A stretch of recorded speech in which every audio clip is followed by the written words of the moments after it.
Hi, and welcome to the show today. I'm going to be following on from the previous episode talking about boundaries. I kind of left you hanging off the last episode, and where I discussed why having boundaries is so important and why, for so many of our struggles, and certainly the struggles I help parents navigate and find their way out of, often come down to the fact that through their admittance, that they are not particularly good with setting boundaries. So today on the show, I thought I would go through how we can become better at setting boundaries and what you need to do. I talked about the Chaos Cure, which is a course that Erin Taylor and myself are putting together, an online course for parents, which will be launched in the new year. And in it, we have a module on boundaries. So that's coming out soon, and you can get way more information there. But just to give you something to go with today that will help you, I mentioned yesterday on the show that setting boundaries is a dance. It's an intricate dance, and we have to have all the moves. We have to know exactly what to do in any moment in time. And no moment will be the same. And I think this is what's so difficult for all of us, myself included. I might get the boundary right yesterday, but today I'm trying to set a boundary around something and I think, oh, I'll do what I did yesterday, but it doesn't work today. It doesn't work in this moment.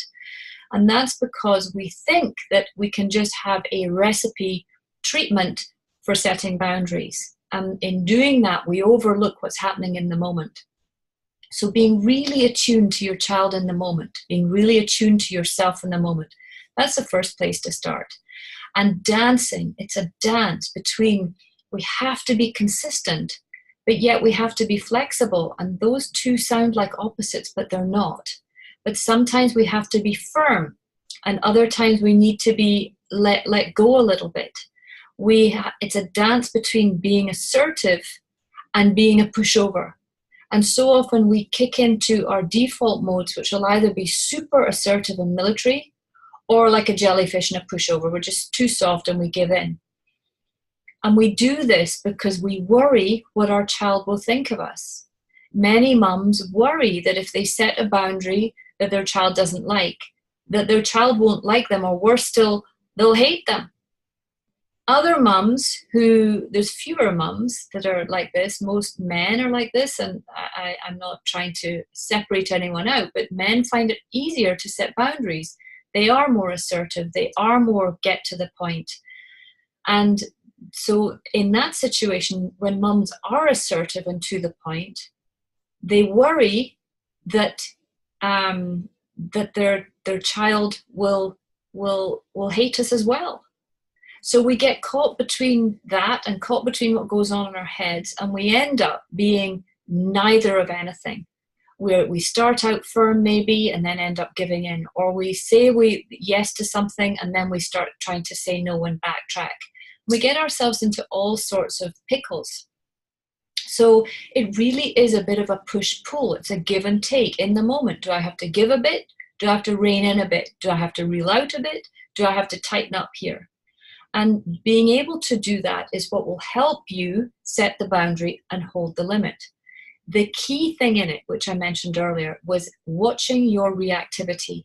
Because at the end of the day, kids don't like boundaries.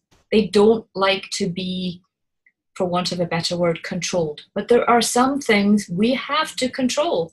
Like for me, I felt I needed my kids to go to bed at a certain time so they get the right amount of sleep, because I believed it was fundamental to their well-being and their health. They didn't like the fact that I was good with setting boundaries around bedtime. They didn't like it at all. There was always pushback. So in the pushback, expect the pushback. The key to being able to stay consistent and be flexible but firm is to watch your reactivity. Because when someone is resisting what you want them to do, the natural place for us to go is to resist them. But resisting them doesn't mean they need to get away with it. Absolutely not. Or resisting them doesn't mean you need to be so ridiculously harsh and hard on them. No, it just means accepting the fact there's pushback. And in doing that, being able to not react to whatever is playing out in front of you. You can't react to your child when they're on the floor kicking and screaming. You can't react to your teenager when they slam the door. And I don't mean they'll get away with it, because many parents, when they hear me say that, they think, but that's just letting them get away with it. No, it's not. They won't get away with it if you can remain non-reactive and go into it with empathy and compassion, that they don't want what you're suggesting that they do. So not getting triggered is absolutely key. And how do you do it? You can't resist what is in front of you. You can't resist the pushback. It simply is. So what can you do to stay non-reactive? It starts with your energy. It starts with how much energy you have in the tank. If you are fried on your knees, had enough, and then you have to face pushback from your child, good luck, because it's not going to go well.